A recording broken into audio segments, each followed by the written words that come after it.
Biż-żieda qawwija ta' ħaddiema fis-settur privat fl-aħħar 6 snin, Malta hija l-aktar pajjiż membru fl-Unjoni Ewropea li rnexxielu jnaqqas il-ħaddiema minn mal-Gvern.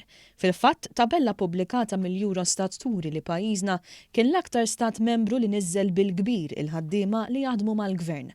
Fil-fatt, skont din it-tabella fis-sena 2000, pajjiżna kellu kważi 23% tal-ħaddiema fil-pajjiż jaħdmu mal-Gvern.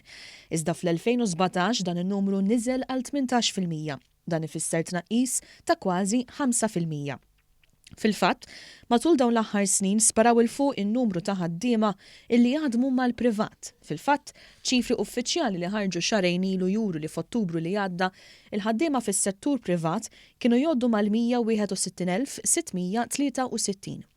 Dan fil-waqt li fis-settur pubbliku kien hemm ftit aktar minn 47,000 ħaddiem, ħafna minnhom jaħdmu foqsma pubbliċi importanti bħal huma s-saħħa u l-edukazzjoni.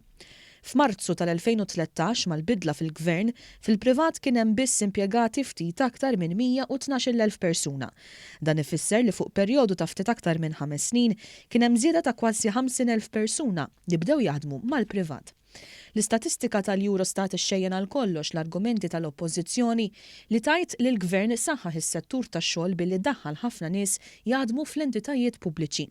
Dan għaliex fil-waqt li ħaddiema fis-settur pubbliku żdiedu foqsma importanti bħall-edukazzjoni u s-saħħa, in-numru ta' ħaddiema fil-privat żdiedu bi proporzjon ferm akbar fid-dawl ta' tkabbir ekonomiku li pajjiżna qed jirreġistra minn sena għal oħra.